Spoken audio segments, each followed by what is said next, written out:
The Trek Geeks Podcast Network is proud to have Fansets as its presenting sponsor. Fansets is the place for amazing pin collectibles with over 200 officially licensed Star Trek pins and new releases every month. Stay tuned for a special discount code good on your next order at fansets.com just for Trek Geeks listeners. Fansets. Our pins have character. This episode is also sponsored by Science Division, the makers of the world's first interactive Tribble that you can control with your smartphone. Find out more about their upcoming free virtual convention later on in this episode. Science Division. Trouble's never been this fun. Hi, this is Nana Visitor, Major Kira Nerys from Deep Space Nine, and you are listening to the biggest little show this side of the Gamma Quadrant, the Trek Geeks Podcast with Bill Smith and Dan Davidson.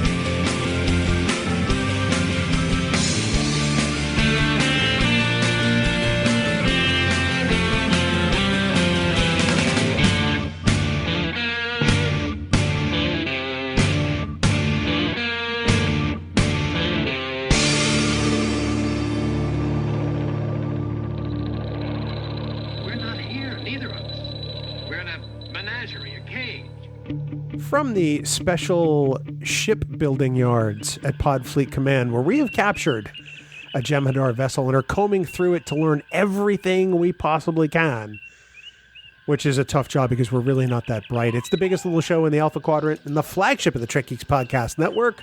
Greetings, ladies, gentlemen, children of all ages, and welcome to the Trek Geeks Podcast. I'm your co-host, Bill Smith, and this is episode number 238, where we're going to take a look at, I don't know, a ship of some kind. And of course, by we, I do mean my co-host and I.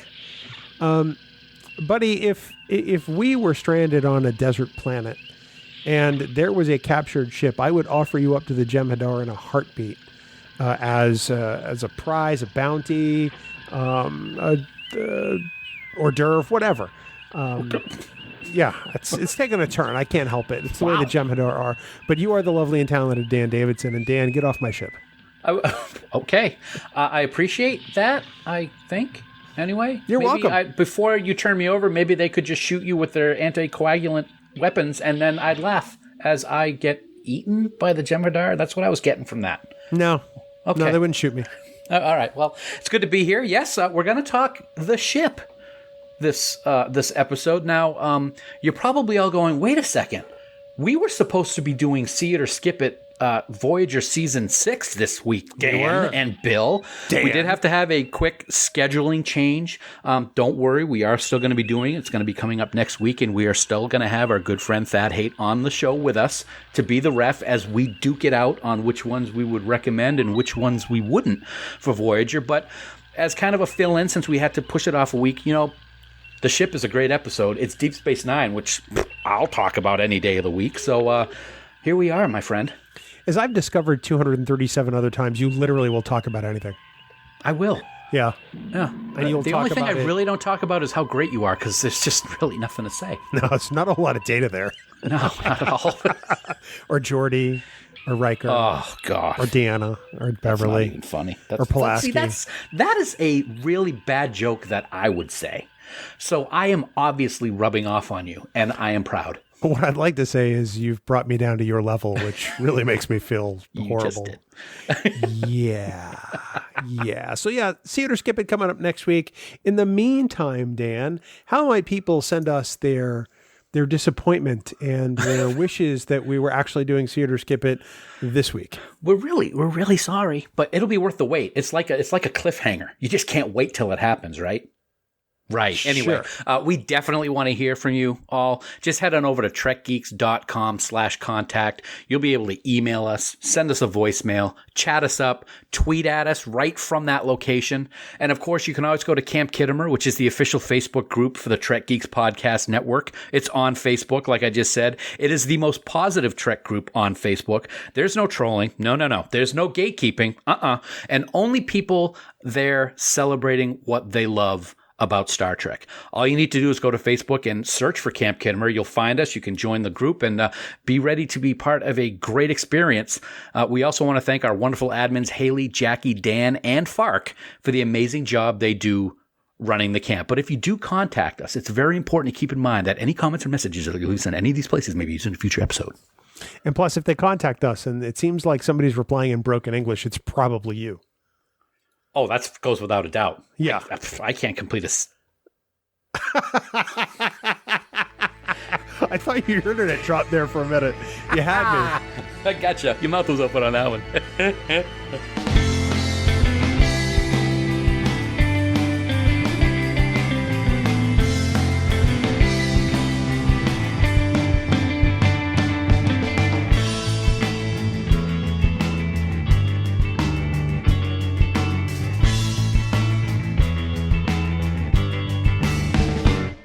Dan, as we do every single week, we want to take a moment to thank our friends at Fansets for being the presenting sponsor of the Trek Geeks Podcast Network. You know, I'm sure it seems like a broken record to some folks, but we wouldn't continue to sing the praises of Fansets if we did not believe 100% in the products they release and the service that they provide. Yeah, you're absolutely correct, my friend. It is truly a once-in-a-lifetime thing to come across a company that just fits perfectly with our message. They're fans. They know the level of detail we expect with each and every pin that they put out. And before it gets released to the public, they have a painstaking review of each product. And if there's an issue, they're going to scrap it and they're going to start all over again. And they've done that before. They, like us and all of you, want their collectibles to be top of the line. And they promise that with each and every pin. And speaking of pins, we're really happy to announce that on November 15th, the following new pins will be available. We've been waiting for this for a long time. Oh, yeah. Jean-Luc Picard with his family crest. Hugh from Star Trek Picard will be available. And my, oh my, Bill, the USS Cerritos. Nice. Oh, yes. Very nice.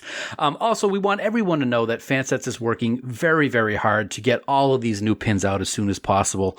The pandemic has certainly taken its toll on things, getting things out in time. So they continue to work very hard to make sure that the Lower Decks Com Badge collection and the Voyager's collector set will be out just as soon as possible. And they truly appreciate your patience.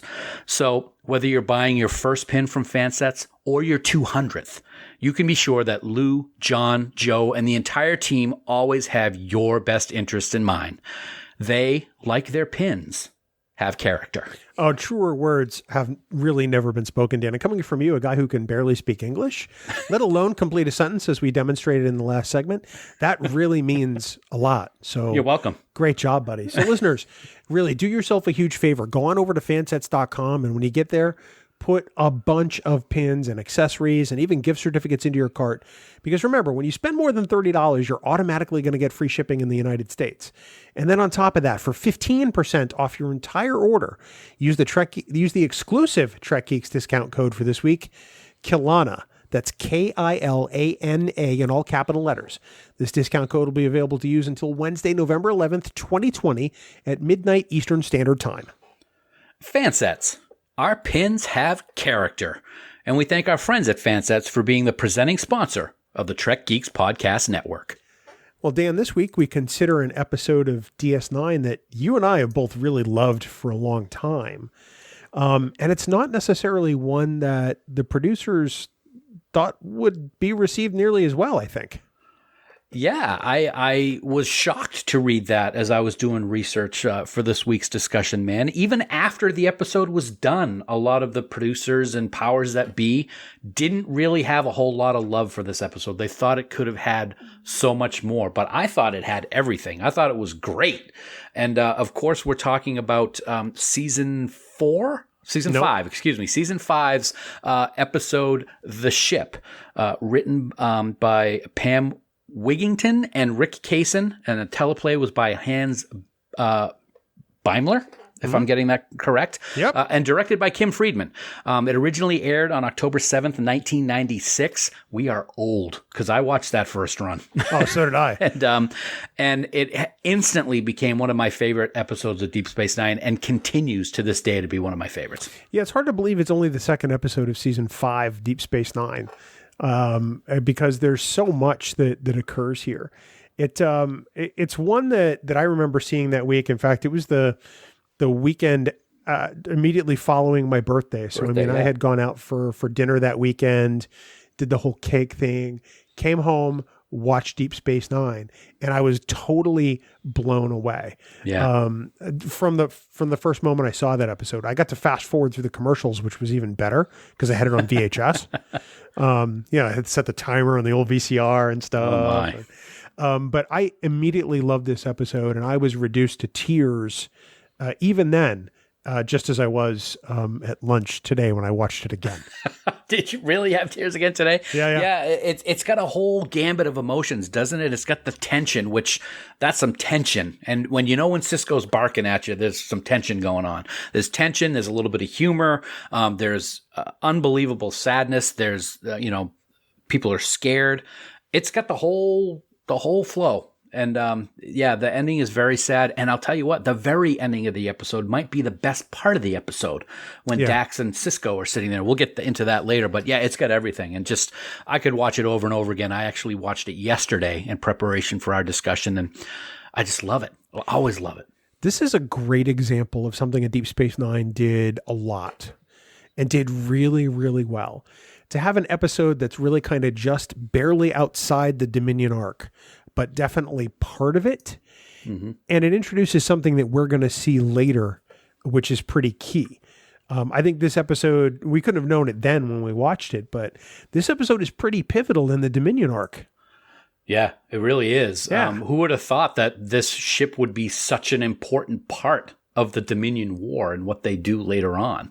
And it's one of those things where later on in the Dominion War, when they show up at Starbase and they're saying, here's what we're going to do. And they show the space dock or whatever it is. And there's that Dominion ship. And the Admiral says, remember that ship you got a couple of years ago?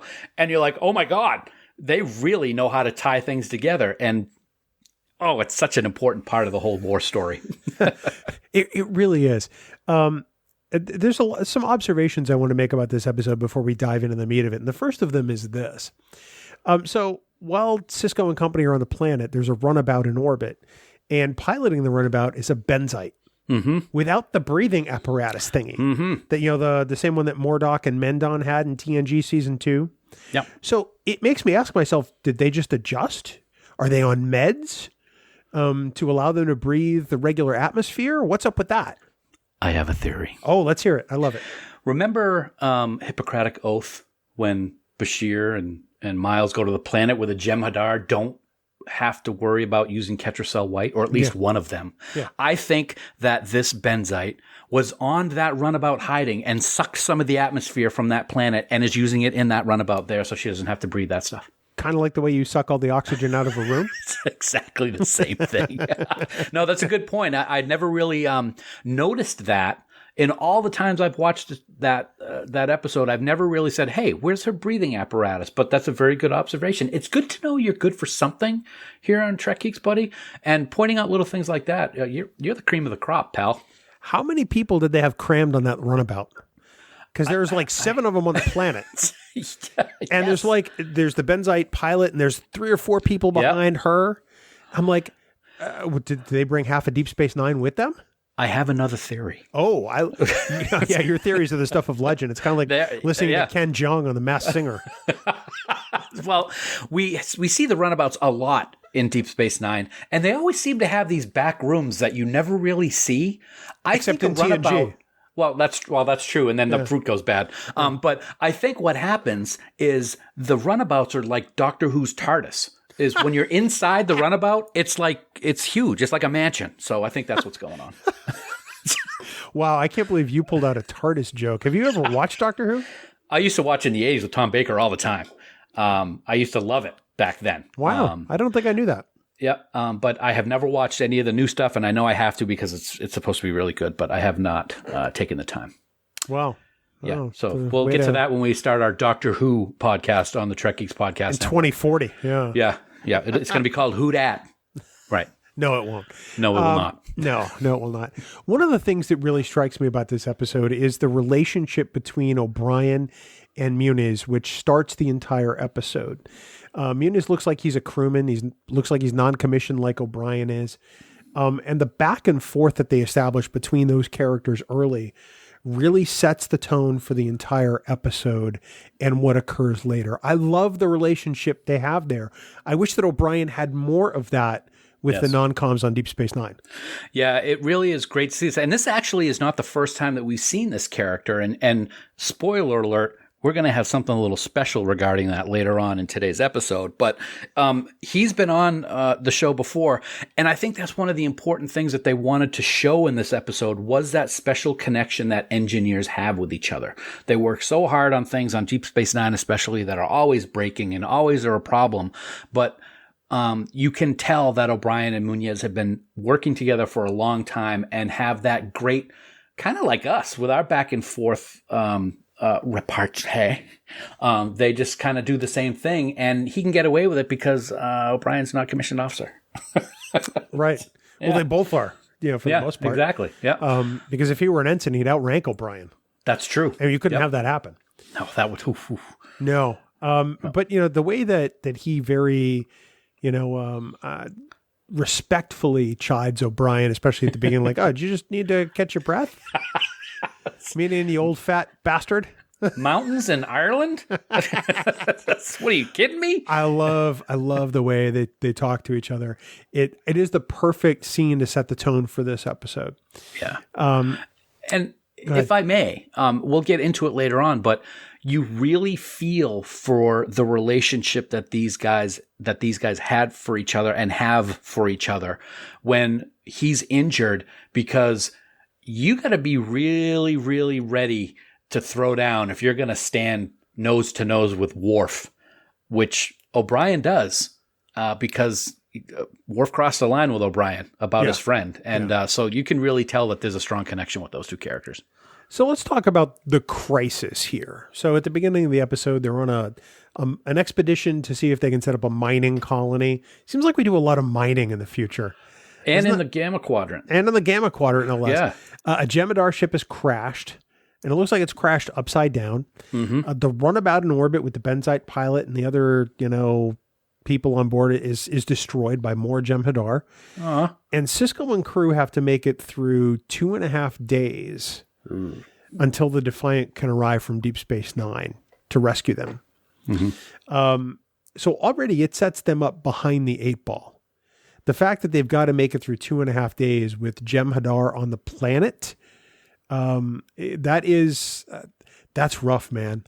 Yeah. I mean, I can't imagine being in that position, and the only place they can take solace in is this ship that the Jem'Hadar want. Right. And right from the get-go, as soon as that shuttle, as soon as the runabout is destroyed, those Jem'Hadar show up with weapons blazing. And can I say that in this episode, at least, both the Federation and the Jem'Hadar's aim is just as bad as stormtroopers?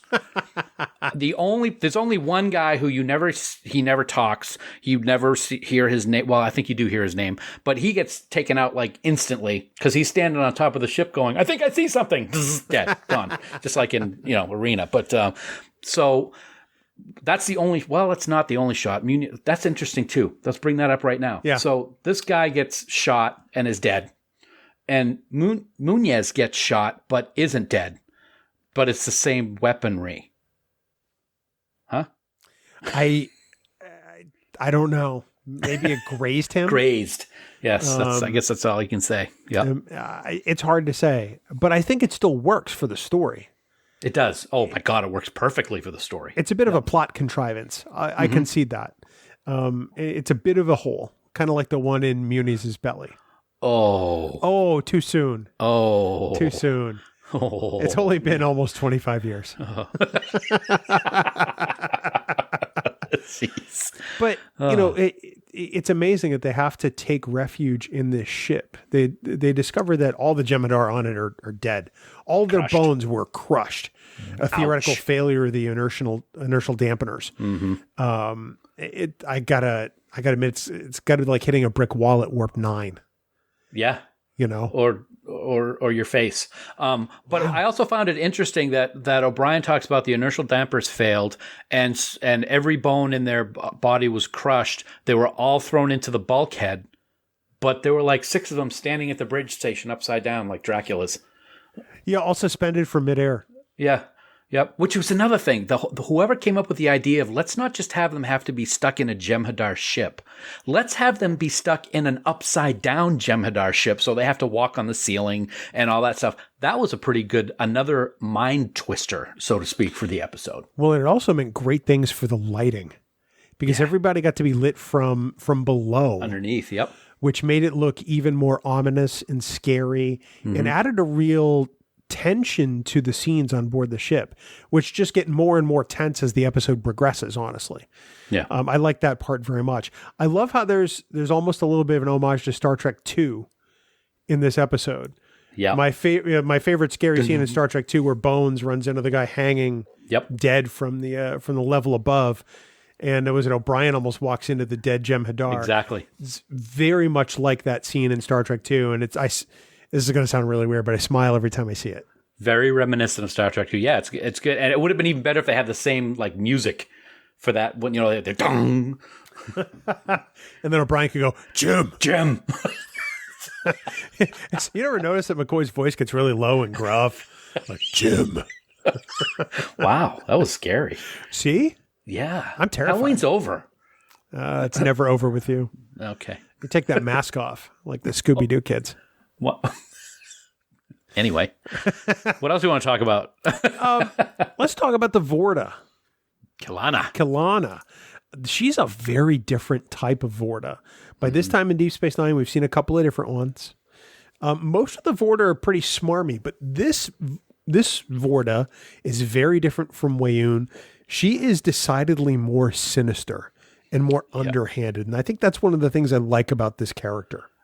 It works very well. And I got to say, before we get to talk about Total Crush, I love Kilana. Have since the first time I saw the episode. Caitlin Hopkins, wow, she did such a great job. She looks fantastic in this. We're going to see her again in Voyager, and we're going to talk about her next week on See It or Skip It, Voyager Season 6. Just a little spoiler alert there, but she does a great job as Kilana. She's ruthless, but she's not ruthless in a way that it looks like she's ruthless. She's just so fake in her, oh, I really wish I could have trusted you and blah, blah, blah. And you can tell that it's just, oh, this is my first deep space assignment. Yeah. But she's great. And I really, really wish we had gotten to see more of her, on the series. It's interesting that this Vorta was supposed to be Eris, who we saw back a couple of seasons ago in the season finale of season 2, I believe, in the Jem'Hadar. But the actress couldn't make it work, so they brought Kilana in. And man, I just wish that she had become a regular Vorta, sort of like Weyoun did. It would have been great, I think. I kind of like the switch up though, because I like the quality that Caitlin Hopkins brings to this role. Mm-hmm. I like the fact that she's almost Romulan in her deception and in her underhandedness. And it leads to some really great interactions with Sisko. Sisko knows what she's about from the get-go. He doesn't get a step ahead of her because as he says, they're always a step ahead of them.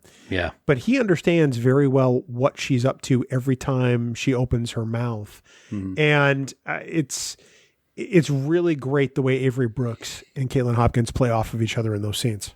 And every time she opens her mouth, it's pretty much BS, but he diplomatically handles it. Of course, one of the things I like the most in this episode with Kilana is when she's like, oh, I'm so glad that you weren't hurt, but other crew members, could have been severely injured or killed. Do you want something to eat or drink? It's like, ooh. Because you're not going to get anything for a couple of days? Yes. And she's just sitting there, okay, nom, nom, nom, nom, nom, and then just waves it off. And it looked like the drink was in a Klingon flagon or whatever the hell they're called. I wonder how many times you can use the word flagon on this show. I think that's the first ever. A flagon of mead. Guarantee they weren't offering that to Sisko. I doubt it. I doubt it. But no, I love how she instantly starts to taunt them. Yeah. Oh, do you need food? I've got all the food you want. And drink. Oh, try these. These are so delicious. Yeah. What, you don't want them? It's like she's... I like this. I like this Vorta probably a little more than the Weyouns, quite honestly. Really? Yeah. Wow. Yeah. That's an amazing statement. I wish they had. I mean, don't get me wrong. I love Weyoun. You know, I love all of the various iterations of that character, but I wish that we could have seen more clones of Kilana. I think that would have been amazing. But to what your point you just said a minute ago, maybe the reason we love her so much like we do in this episode is because we don't see her again. Yeah. So she was fantastic. And anytime we get the Jem'Hadar on the screen, I'm a fan. I always like the bad guys. I love the Jem'Hadar. I've always liked them. And in this one, they don't do a real lot besides, shoot bad and then they just stand behind her. But it's still pretty awesome. Well, except for that one guy who went into the ship with nothing but a knife and a spidery looking sensor device. Went into the ship with a knife. I've got some real issues with that. What can I say? So, well, let's talk about that a little bit, because clearly Kilana and the Jem'Hadar want something aboard that ship, but our crew has no idea what it is. And it's amazing how very quickly we're reduced down to our 4 series regulars, and guy who's going to die. Right. But I will say, if there really isn't a weakness in this episode, and I don't want it to sound like it is. No, I agree. But if there is a weakness in this episode, come on.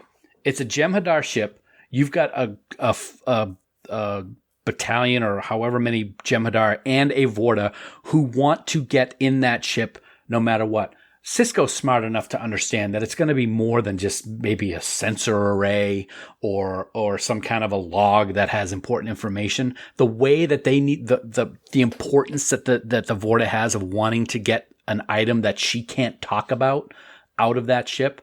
I would have thought he would have been smarter than that and be like, oh, maybe there's a founder on board. Let's do some phaser sweeps. I'm amazed they didn't think of that, quite frankly. Yeah. Because the camera angles do a lot of teasing with pointing up at the ceiling at various points. And you can see that now after a couple of rewatches, like, oh, there's a shot of the ceiling again, or the floor, I guess. Yeah, right. Because it's really the floor. Right. Oh, look, there's another shot up there. They did a pretty good job of kind of trying to telegraph what the key to this all was if they only would have looked up, possibly. Yeah. Or, like you said, done a phaser sweep, which I think would have been really good. But then it probably would have ended the episode a lot sooner. And it would have been a great... I mean, it was a great reveal. Yeah, I mean, when you find out that it is a founder, I mean, that box just kind of oozes and then turns into the founder. That was a good shock moment, even though maybe a little bit, expected. I don't know. And I don't know, maybe because I've seen it so many times, but was that something, do you remember that you expected that to happen when you saw it the first time? I did not. Okay. I expected it was going to be some kind of information or data, or maybe they were going to find someone on board that was not a founder. Like a Romulan dissident hiding in a torpedo. Or maybe another Vorta, or maybe, who knows?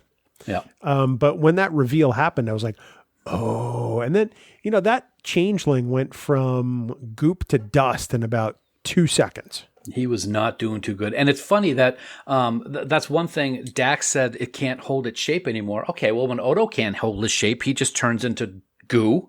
And if he doesn't have his bucket, he's going to spill all over the floor.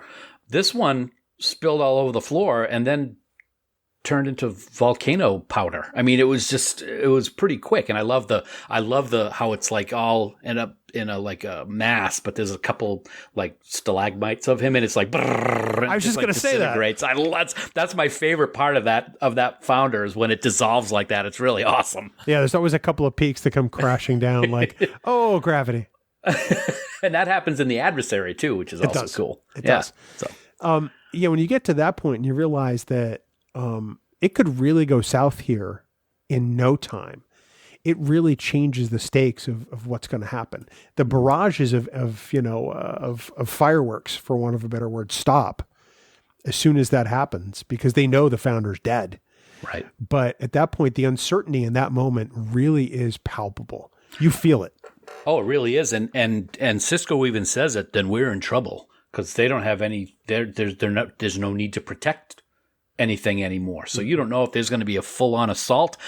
And I did find it very surprising that as a result of the founder dying, the Jem'Hadar kill themselves. That was an interesting part of their heritage. I don't know if that's the right word, that I didn't understand. If they fail their mission, they're going to kill themselves. That was new to me for this one. Same here. When that happened the first time, I was, no pun intended, blown away. Sorry, I didn't mean to do it. Smash. But it's amazing to think that that's the seriousness with which they view the founders as gods. It's not even a view to them. It's their long held belief. Right. And I mean, their god just died. And it's their genetic makeup. Yeah. So, it's obviously a great place for a commercial, and we're going to do the same thing. We're going to continue our discussion in just a moment. But first, Dan, in the words of the immortal Gene Rayburn, let's do a little business with America, shall we? Bam. We want to remind everyone, Dan, that our friends at Science Division, creators of the galaxy's first interactive Tribble that you can control with your mobile phone, are putting together a free virtual convention that you can attend from the comfort and safety of your own home this upcoming weekend. Yeah, it's coming up fast, man. This Saturday, November 7th, enjoy a full day of panels, virtual vendor tables, trivia, and the best sci-fi merchandise in the quadrant. It's being called the Vendor Hall. That's HAUL. And you're going to see some great content and some great deals. They'll have day of convention deals from licensed vendors so that folks can get their nerdy holiday shopping done all in one place. Hint, hint, Bill. And you can support businesses hit hard by the loss of in-person conventions at the same time.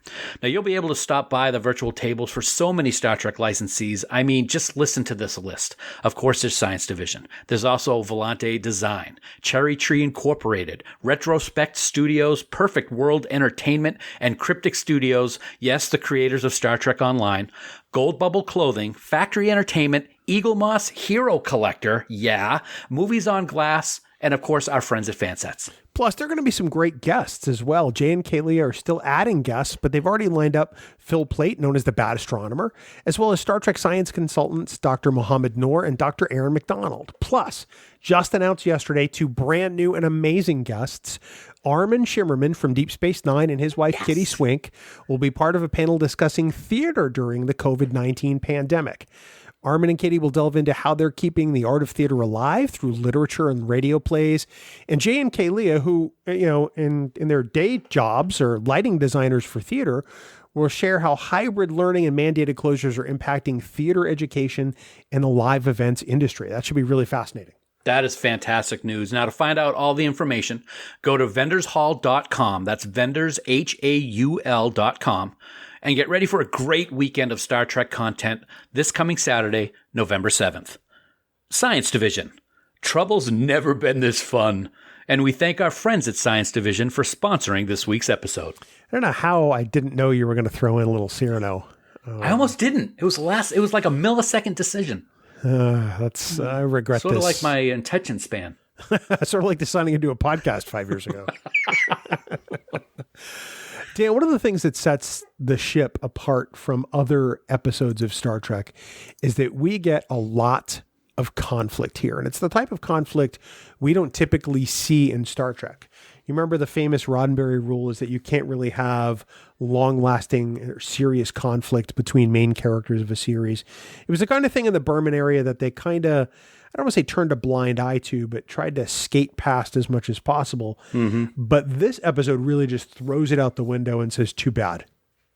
Yeah, it really does. And during the TNG years, you could kind of get away with it because it was more of an episode of the week. And I'll always go back to Worf's broken spine in one episode and then he's fine the next week. But Deep Space Nine is a long arc. So it's bound to happen and it's bound to bleed into later episodes. And the one that always I think of, and I don't know if I'm just seeing this through hazy eyes because of this episode I've seen so many times, is the relationship from Worf and O'Brien. Do you think that relationship took kind of a hit after this episode? It's hard to say because the show, while still serialized to some extent, is largely episodic in the way the characters remember things. So while they had some great tension here that I think tested their friendship, but also a great resolution, which we'll get to in a bit. Yes. I can believe that it might have caused O'Brien to lose some respect for Worf. Yeah. Because I know I did. Yeah, absolutely. I did as well. And O'Brien was right to kind of dig at Klingon culture. It's not always die in glory. There could be a possibility that he survives. We just have to, make him think that. And Worf wants none of that and says, you know what? Maybe you should just kill him yourself so he doesn't suffer anymore. Oh, that's a good idea. Yeah. So absolutely. Worf, incredibly insensitive in this episode. Yes. You would think that after living and working among humans for so long, that he would have gained some of that ability. Mm-hmm. It's the one flaw for me in this episode, is that Worf he's not only more Klingon than Klingon, he's more Klingon than ever before. And here's a question that I have to Worf. You didn't know this guy probably very well. What if it was Dax laying there? What if it was Sisko? Would you still have that attitude? I cannot think that he would. What if it was Riker? Yeah.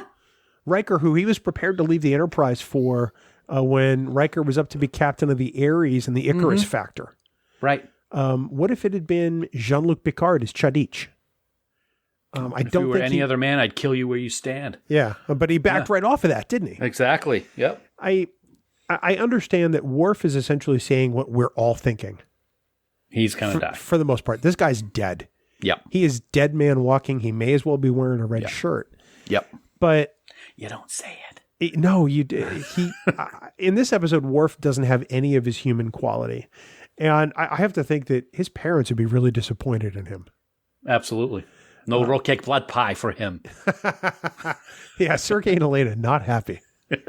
Not happy. I appreciate the fact that O'Brien doesn't back down. One, that's not who O'Brien is to begin with, but O'Brien has always been deferential to senior officers. Worf is essentially the second in command for Starfleet on the station. Mm-hmm. He's not the first officer, but I mean, he's number 2 under Sisko in the Starfleet rank, right? Org chart. O'Brien has a healthy respect for that org chart, and that tells me that this is more than personal for O'Brien. Yeah, absolutely. And you know that O'Brien's always the one that gets beat up or shot or has his teeth pulled out or gets put in a mind prison for 25 years. Yep. And he stands right up to Worf, who is a big dude and could crush your head like a melon if he wanted to. Mm-hmm. He doesn't back down for a second, which really shows you how passionate he was about the fact that Worf needs to shut his mouth. And you're right. You do lose a little bit of respect for Worf. You know, there's time to beat your Klingon chest, and there are times that you don't, especially when you've been around humans for so long, like you talked about. And this was one of those moments where he completely failed. Now, is it possible that, as Sisko talks about later on, they're all under a tremendous amount of stress? There's explosions going off. They have to find something that they have no idea what it is they're looking for. And he just slips a little bit. Maybe. I think so. But still, that's just, that's some cruelty coming out of Worf there. I think it was a great way to illustrate that tension and the fact that it was starting to get to everybody, even Worf. You know, I said a few minutes ago, he's more Klingon than Klingon. In that moment, he's not, because it's affecting him too. And I don't think he expected it would. Mm-hmm. Worf also gets pretty short with Dax, and they get short with each other to the point where I expected there to be an F-bomb. If it was on CBS All Access, it would have been. Yeah, it absolutely would have been. And I got to say, you know, Worf was proud that he found this, and maybe they can do something with it. Maybe it was a little ridiculous for him to rip it out of the bulkhead, but Dax was not asking for any help or favors with her snarky comment. Now, I know that she has to be the one to make the little jibe comments to try to loosen the atmosphere. She gets dressed down for it later, but this one, I think Worf was justified in what he said, because I thought that what she said was pretty low brow. I do not care what you do with it. Yeah, you're not going to get any disagreement here. It shows that even sometimes, and this is true of you and I, even at times we get under each other's skin. And it happens. We get past it. We get over it. Right. Yeah. Because ultimately, we're on the same side. Right. We have that mutual respect and admiration. And God, it kills me to say all of that about you. But I don't know who you're talking to. But Worf and Jadzia and Worf and O'Brien and really the Starfleet crew are not any different. They're members of the same family who are having a disagreement. And it happens from time to time. But between Worf and Dax, I tell you what, Yeah. man, it's bad. It is bad. And you know, she's got a lot of lifetimes of experience. You would think she might know when to keep her mouth shut too, like Worf should have. She was like a Klingon expert with Curzon, and she's gonna say something like that. He could have hauled off and sent her flying across the room. She's got experience dealing with Klingons. It's like an ambassador or something. Yeah. She's been around more Klingons than Worf has. That's absolutely Which true. is absolutely true. Yeah. Mira Curzon plays an important role in Spock's rise to empire, by the way, just a FYI. Oh, good to know. Thank you. Yeah, thanks for that interjection that nobody cares about. Popped in. Yeah. In this episode, we do get a healthy amount of yelly Sisko, which always makes my heart just warm. Sing. I love it when he starts losing it because Sisko is 100% right in all of this. Yep. He dresses them all down, and deservedly so. The only thing is he should have done it maybe about 10 minutes earlier in the episode. Absolutely. And the best one is when we love Yelly Sisko. You know, you're all Starfleet officers now, act like, but when he's like, in case you haven't noticed, Dax, no one's laughing. I mean, that's just a great non-yell dress down. And you can tell by the look on Dax's face that she's like, oops, I bleeped up. But yeah, his yelling, with the whole, we're filthy, what is it? 100 tons of isometric explosives going off or something like that. It's a great Avery Brooks moment because when he yells, he enunciates and he makes the words sound good. And it's no mistaking it here. Well, and Dax doesn't really feel bad about it because she gives him a really snarky yes, sir on her way out the door. She sure does. Yep. In fact, you don't even see her face. Mm-hmm. You hear the tone. You get her sort of like 3/4 shot. She's doing the roll in her eyes. I can totally see it. But you would think that Dax would know better. Right. And I think it's just illustrative of how bad the situation there is aboard the ship. Yeah, exactly. That's what I was going to say is all of these people, we're used to being a certain way. And have we ever seen them under this amount of tremendous stress before? Probably not. We're going to see it later during the war, but we haven't gotten to it at this point. And this is a very tight, confined location. It's unknown. They got all kinds of things coming at them from every direction. So it is understandable that they would have different reactions than what we're used to. It's just a surprise to see those reactions. No, it really is. Probably the single most important aspect of this episode, character-wise, and what it means to the characters is the death of Muniz. Yeah, it kicks you right in the gut. Yeah. Because this is a character that you want to have make it. It's a character that everybody is invested in, but they know he's been shot with an anticoagulant weapon. His time is not long. And finally, when his head flops down and you see the way O'Brien reacts and you see the way that Jadzia reacts when Sisko kind of grabs her arm to hold her back. Yep. It is an incredibly sad moment, and the viewer feels it just as much as they do. And so many aspects leading up to that are very important in this character of Muniz. I can never say his name correctly. Muniz. He's hurt, but he's being strong for his captain. Whenever the captain's around, he's, I'm right, I'm okay, sir, no problem. And then when he starts to fade away, when he's seeing the fireworks, when you hear the explosion, and he starts speaking Spanish. And as you pointed out to me, first time that you've ever heard Spanish on Star Trek. Yeah. Which is quite amazing.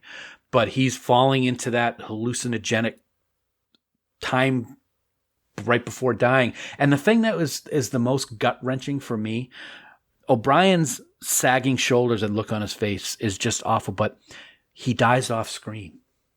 Yeah. And there's been times where we've seen people die, or we haven't seen people die because they died off screen. Sarek is another example. Yep. But with this one, he dies off screen, but you see it right afterwards because when O'Brien goes to help him, he, like you said, he just sags, his head sags down. And that is the punch in the stomach.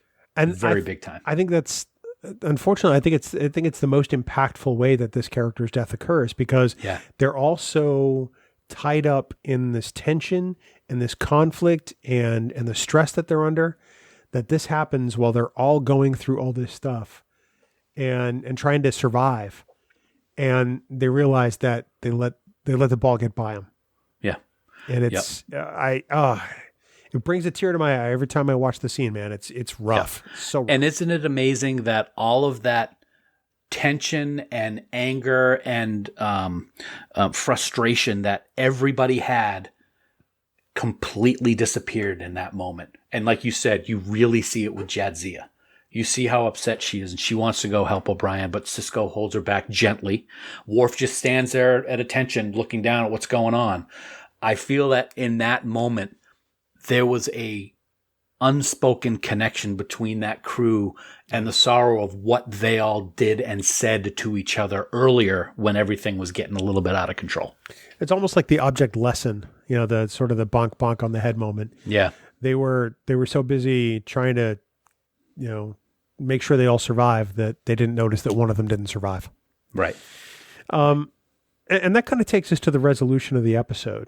So obviously the founder is found, kind of. As we talked earlier, he's the lost and found. He's the black dust. The Jem'Hadar all kill themselves, I imagine ritualistically. Mm-hmm. Starfleet is going to get a great intelligence find, probably the best one in years, which we know comes back later, as we discussed. But the most palpable thing in this resolution is probably Sisko's regret. Yep, all of that stuff is true, but it doesn't make him feel any better. Right. In the Starfleet Academy, they tell you not to get too emotionally attached, for want of a better word. But I don't think there's any way Benjamin Sisko can't be. I think that's who he is. That shows his humanity, which is one of the things that you and I have both always appreciated about this captain. Yeah. Captains are supposed to stay distant.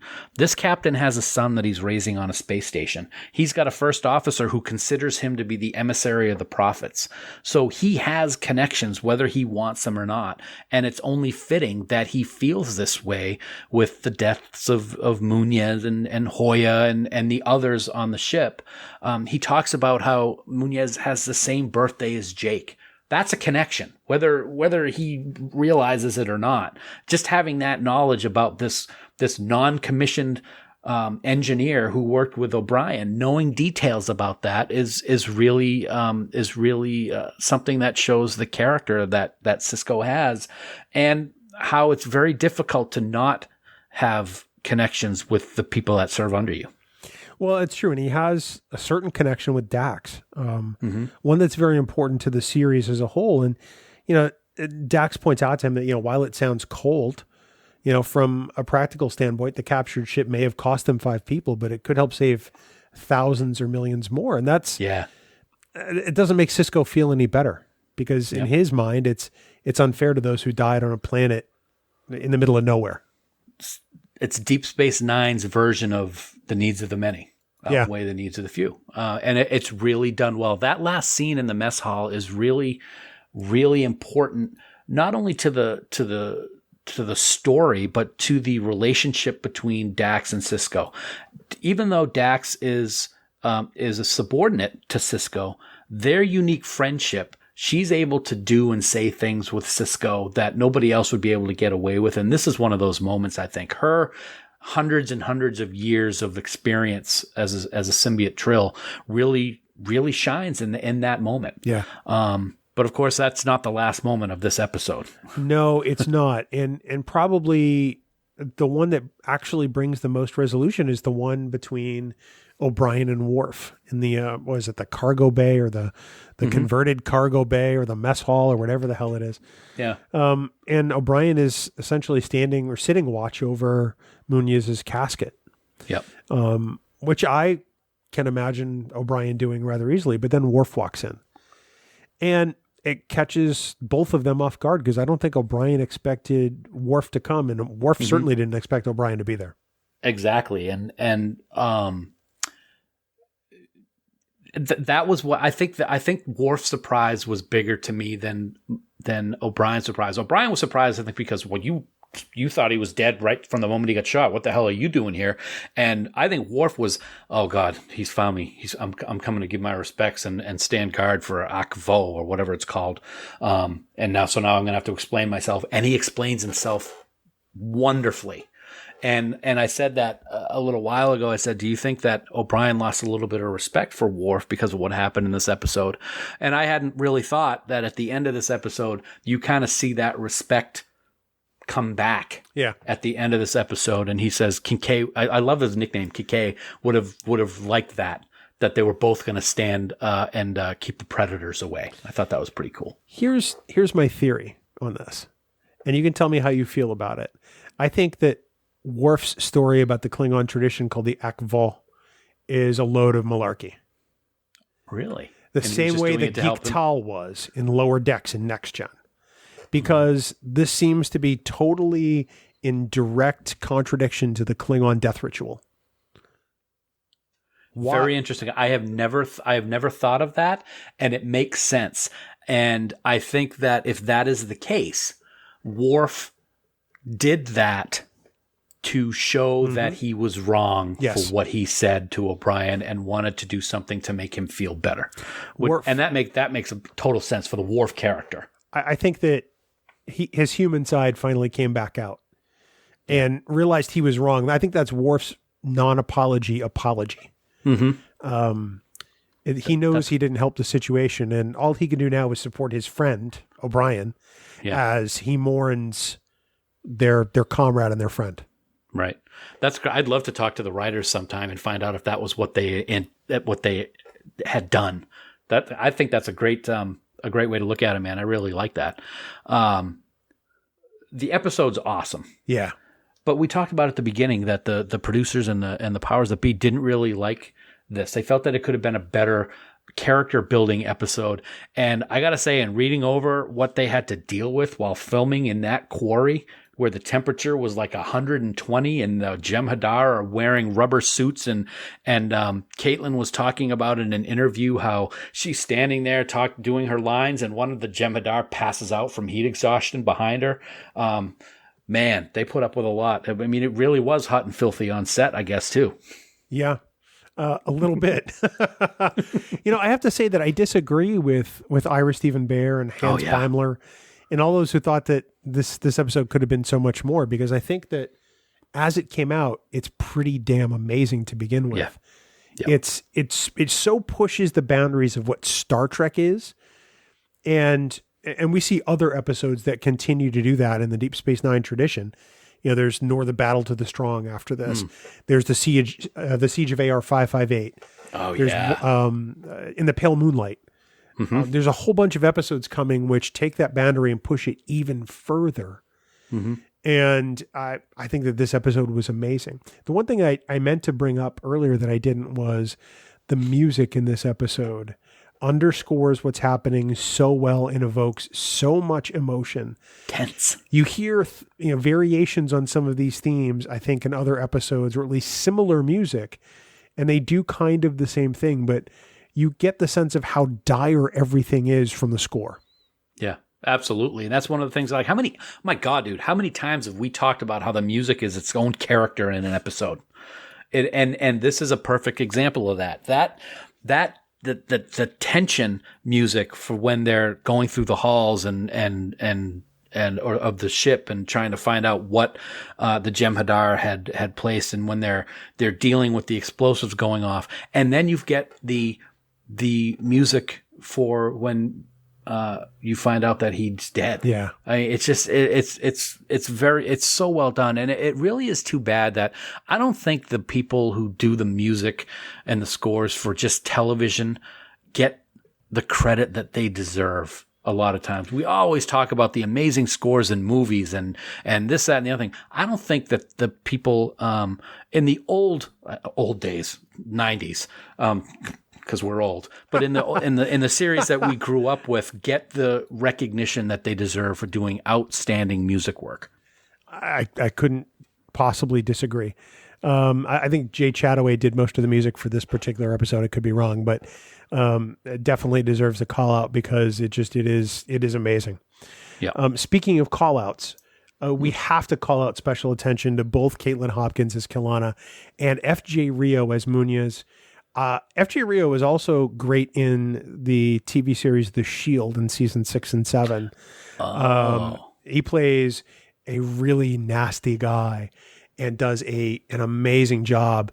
Part of my favorite, or one of my favorite aspects of those 2 seasons. But I tell you, man, he is perfectly cast in this episode, and they both do an incredible job, both him and Caitlin. They really do. It's always good to get one special guest who really shines. But when you get 2, I'm using this as an example, but it's like when you get Mark Alimo and Jeffrey Combs on screen at the same time. Yeah. It's just like, oh my God, it's awesome. And this is no different. These 2 do such a great job.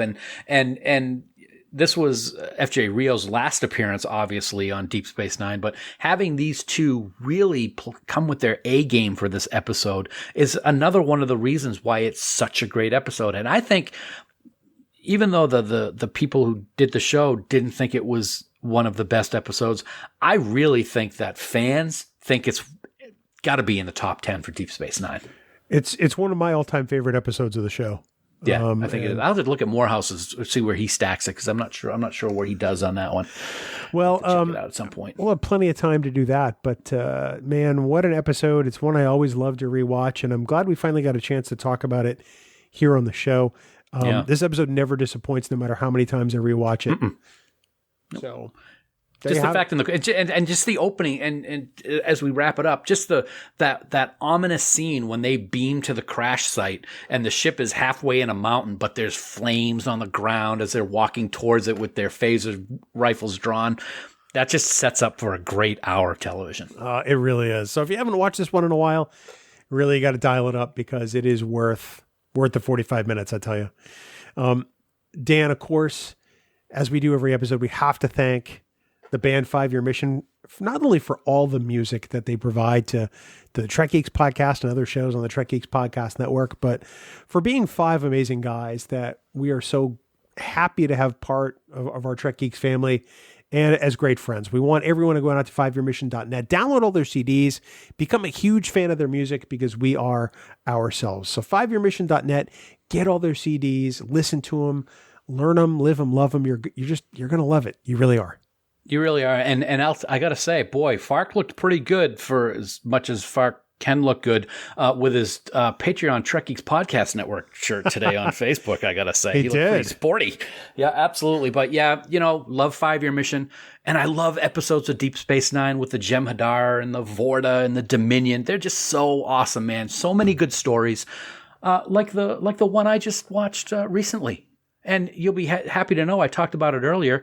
Munoz is in this episode, actually, that I'm about to talk about. Oh, yeah. Before he died in this one, the ship that we just talked about. But anyway, in this episode, the Defiant is trapped in an atmosphere of a hostile gas giant planet and is being hunted by those Jem'Hadar. Dax and Bashir are trapped in a turbo lift shaft. Say that 5 times fast, because I won't. They're losing oxygen. Sisko suffers a bad head injury, and he could actually die, and Kira has to talk to him and tell him how much she's like a god to her. Quark and some alien who sounds an awful lot like Zefram Cochrane are staring at a live, undetonated torpedo that's stuck in the hull of the mess hall. Oh my gosh, so many things going on, all because of different musical tastes. Why can't we all just get along and enjoy 5 Year Mission? That's my question. But you got to check that out. It's a great season 4 thriller. Fark Ship Down. It is good. I'm losing oxygen. That's because you've stolen it all out of the room, and I'm not even in the same room as you. I was going to say, you're not even here, but wow. I feel like you've suffered a bad head injury, just like Sisko, although it was probably about 40 years ago. Most likely. Or today. Or whatever. Well, given the history of you on this podcast, I'm willing to bet it was about 40 years ago. True. Yeah. So that's 5yearmission.net. Please grab all their CDs and show them how much you love them. Of course, don't forget you too can support the Trek Geeks Podcast Network by subscribing to us on Patreon, where you can get all kinds of special and exclusive perks. Daniel? Yeah, that's right, man. We just sent out this year's rewards to our Patreon subscribers. They've been posting pictures. They look fantastic. Annual supporters pins produced by our friends at Fansets. Annual t-shirt. Just a whole bunch of other perks. Right now, we want to take a moment to thank our associate producers for Trek Geeks. We are always so grateful for their support. And they are Dave Andrews, Vikram Bhatt, Luke Burnham, Brad DeMag, William Edward M. Jr., Brandon Everidge, Andy Fark, Kimberly Francis, Jonathan Hamilton, Brooke Horton, Ryan Jeffs, John Krikorian, Sean Lynn, Rick Mason, Jamie McGregor, Aaron Mollenkoff, Shane Murray, Tim Robertson, Greg Rozier, Eric Sakian, Adam Sanders, Tim Serdar, Heather Sohn, Lisa Tomlinson, Jessica Dax Vincent, Trey Womack, Ron Robel, and the gracious and wonderful Conrad Hutchins. I laugh every time you do that. We also want to thank our Trek Geeks producers for their support. They are Mike Bovia, Chaz Bradshaw, Ken Bird, Kyle Castillo, Peter Craig, Rachel Delaney, Craig Ewing, Jackie and Chris Hackney, Kimberly Hartman, David Hood, Leonel Marchand, Matt McGonigal, Jim McMahon, Charlie Mulvey, Sean O'Halloran, Jamie Rogers, Casey Shafsky, Chris Trabuzio, Ken Tripp, Christina Werther, and the lovely and talented Jess Fashon. You too can become producer on the Trek Geeks Network, and it is so easy to do. Head on over to patreon.com/TrekGeeks for all the details. Dan, next week, we're getting it back on track. Finally, after 5 years. But no, actually just with See It or Skip It for another season of Voyager. Yeah, absolutely. As mentioned earlier, due to some last-minute shuffling, we had to reschedule our planned See It or Skip It to next week. But fear not. We still have the amazing Thad Haight from the Delta Flyer podcast with us to discuss every episode of Voyager's penultimate season. It's Voyager Season 6, See It or Skip It, next week, on the flagship of the Trek Geeks Podcast Network. I'm amazed that you could actually use the word penultimate in a sentence correctly. And I spelled it right in the copy, too. Thanks to spell check. That had to be a copy-paste. Dan, for more great Star Trek discussion, we want everyone to check out the other member podcasts of the Trek Geeks Podcast Network. In addition to Rewind and Politics and 5-Year Mission, you can also hear the brand new Deep Space Pride with Mike Thurlow and Johnson Lee, as well as Infinite Trek with Aaron Harvey and Brandy Jackola. You can find all of our podcasts, including where to listen, by visiting trekgeeks.com/listen. The Trek Geeks Podcast Network. No one talks Trek like we do. And of course, for all the news on all the Star Trek CO, please visit our great friends at treknews.net. For now, this has been episode number 238 of the Trek Geeks Podcast. We do hope you all live long and prosper. That's enough! You're Starfleet coconuts! Now start acting like one! How does one act like a Starfleet coconut? Music for Trek Geeks is provided by 5-Year Mission. They're writing an original song for each episode of Star Trek. Hear more of their music at 5yearmission.net. Trek Geeks is a production of Coconut Media Works. Executive producers Bill Smith and Dan Davidson. For more great Star Trek discussion, discover the other shows of the Trek Geeks Podcast Network at trekgeeks.com or find us in Apple Podcasts, Spotify, or your favorite podcast app.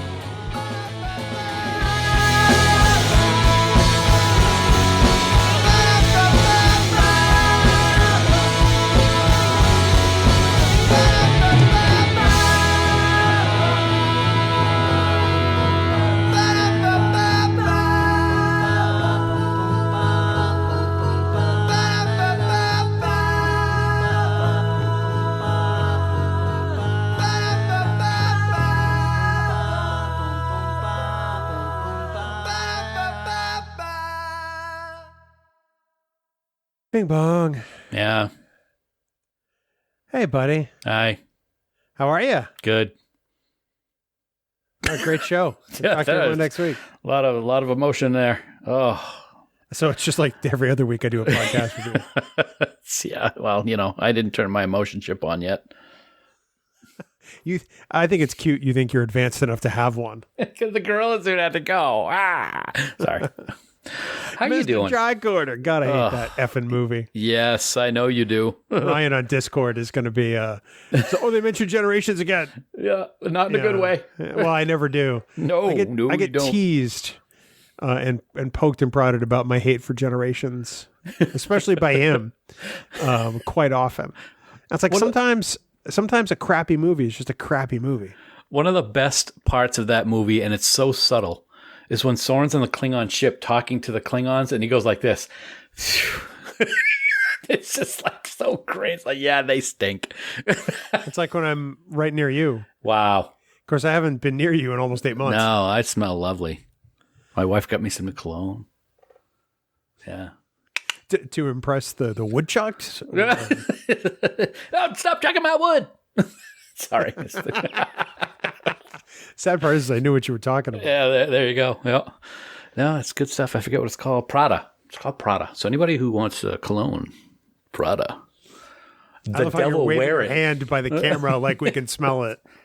Oh, yeah. It's wafting into the camera. Oh, you're wafting all right. Wow. I mowed the lawn today, for God's sake. Dude, it's November. I know. I have one side of the lawn that we had all the new lawn put in over the summer, and I haven't mowed it in a long time, but we got the hot tub coming in Thursday, and I didn't want it to be all trampled and gross for the whole winter, so I went out and mowed it today, so it'll be nice and fresh. It's going to die anyway. It's still up. Talk to my wife about what I'm like with lawns. I used to we used to get home from doing errands or something, and it would just be barely light out when we were in Yarmouth, where we had leaves that would sometimes fall. And I'd start up the riding lawnmower and just go around the yard with a blower to blow the leaves off the lawn. That's all my father making us rake when I was a kid, and now it's stayed with me. I can believe this from a guy who irons his underwear. You have no proof of that. I don't need proof. I've seen it. Look, I'm going to take them off right now to show you. Here. See? What? I didn't realize you wore a thong. This conversation is really meandering into some really weird areas. That's okay. Just like your face. That's what it's supposed to do on the outtake. And then we get serious on the Trek Geeks podcast. Some might say we meander even worse over there. Well, that's true too. So just to let you know, I know that you know what was sent to us by our good friend and New York Times bestselling author Dayton Ward. I have my Star Trek Strategic Operations Simulator marquee hanging up on the wall above the door to the Jack and Jill room. I just moved my camera for those that you can't see what's going on to show him. It makes brilliant audio podcasting. It does, but what a wonderful thing that he sent us. And it's just like a slap right in your throat box. Wow. No, it's still super cool of him to send that. Yeah, that was very cool. Wait to see if you ever give me mine. I'd just like to point out, as we record this, it's late afternoon. Yeah. And it's almost friggin' dark outside. It's almost friggin' dark outside. I had to put the light on before we started recording. Otherwise, I would have been in the pitch blackness by the time we were done. They have got to get rid of Eastern Standard Time. Gotta go. Yep. I couldn't agree more. Not a fan of it. We were supposed to have relocated this past summer, my wife and I, and we did not because of the pandemic. We didn't want to go from where we were to a place that was an even worse hot zone. Because how do you hunt for houses and how do you do showings and all of that stuff and travel? So we decided to put those plans on hold. And I looked at the sunset time yesterday for where we were looking to move. It was 5:45 p.m. and that's on standard time. They got over an hour more daylight. Yep. I was like, they're further west and they're south. So not much west, but definitely further south. Yep. I remember we used to talk about that when we were in Florida. How back at home it would be dark already, even though we're in Florida, even though it's the same time zone. This 4:30 thing is BS. Oh, and it's going to get worse before it gets better. Oof. We've still got about 6 weeks. Yeah, before it starts chiming up, going up a little bit. Yeah. Can't wait. Anyway, so Halloween, I went through the whole month of October and only drank caramel apple martinis all through the month of October. That's the only martini I had. Okay. I like them. And Sue introduced them to me a while back. So now it's November, so I'm thinking turkey gravy martini. What do you think of that? Well, first, I need an explanation as to what the hell that is, because it sounds like you're putting a bunch of gravy in a glass and drinking it. Vodka, a gravy-flavored vodka. I'm thinking of inventing it. And then you can coat the rim with like cranberry sauce with little bits of turkey around it. And then stick like a wing off the top of the glass. What do you think of that? I knew you'd like that. Sue and I used to come up, or I would, because she'd just look at me funny, come up with weird flavor Ben & Jerry's ice cream. And I always used to come up with lobster and Butter and lobster ice cream. So it would be butter flavored ice cream with real bits of lobster. The flavor I'm coming up with right now is vomit. Yep. There was another one that I had. I can't remember what it was. What's wrong with you? Just weird things. I'll try anything. I've seen that in action. Yeah. Yeah. Mm-hmm. Yep. Be not proud. No, I'm not proud of myself. I'm really not. Go ahead. No. You. That was funny. We said the same thing like 4 times. I see the girl over there. I just had to let my dogs out because they started huffing and puffing. I see you pretending to scratch your chin there. So as we record today, it is election day in the United States, and my sister. Yeah, my sister sent me a video this morning at 6:30 in Nashua at her ward, and she didn't get out of there until after 8. The line was wrapped around the Oval parking lot twice. Sue and I went in Merrimack at 9:37. We left the house, and we were back at the house by 10:10. And that's with 10 minutes of driving each way. It was busy, but it was flowing amazingly well. Well, it's a testament to the work that these town employees and volunteers are doing all over America. I can't imagine the preparation they've had to put into today, both at the polls and in counting absentee ballots, which we know states are starting to do today. Mm-hmm. I tell you what, my hat's off to every single one of them because it is not easy this year. Yep. No, it should. And when we were there, it looked like there were some people in the corner that were opening up ballots and getting them all ready to put through the machine. So it's going to be a long night. That's for sure. In Bedford, New Hampshire, for voting, they had a mask-free tent. If you insisted on not wearing a mask to vote, you could go into this tent where apparently it was asses and elbows. Of course it was. No social distancing going on there, and get COVID. Good. I'm at the point now where if you're that stupid, get it.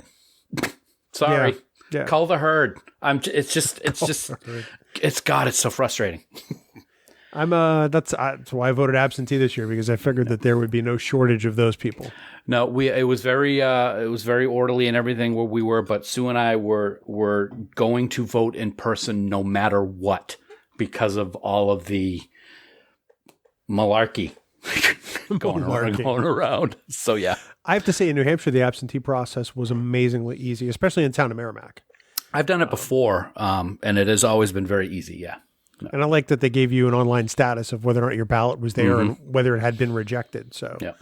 So speaking of which, my nephew Matthew, who was a guest of ours on Discovering Trek for the season finale a while back, season 2 finale, he is in London, where they're in lockdown right now, and he did his absentee ballot like a month and a half ago, and as of yesterday, it had not been received in Nashua.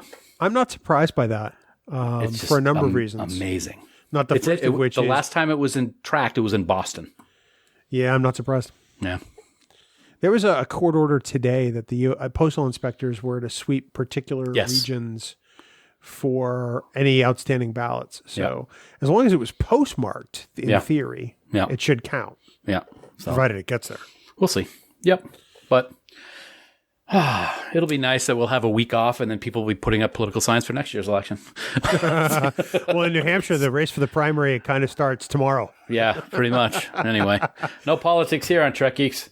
Well, no, we hope for free and fair elections, as we've said before. Absolutely. Regardless of for whom you vote, we want everyone to be able to do it, and we want as many people to get out there and do it as possible. So, right, absolutely. Today is what makes our particular representative democracy a great thing, because the voice of the people gets heard. And here's something I'm going to say now. I don't know if I'll bring it up in the actual discussion that we have on the podcast, because we do try to keep politics out of the discussion when we do the discussion. But this is the outtake. This episode is a perfect example of what Republicans and Democrats are like in today's world. They cannot trust each other for the simplest of conversations. And look what happened with the Vorta and the Federation in this episode. Yeah, we probably won't bring that up. Yeah. But there you go. So anyway, all of that aside, are you ready to talk about the ship or the ship? The ship. Let's talk about the ship. I'm ready to do it. Okay, let's do it. Jerk face. The ship. Go vote. But you probably already did, so thanks.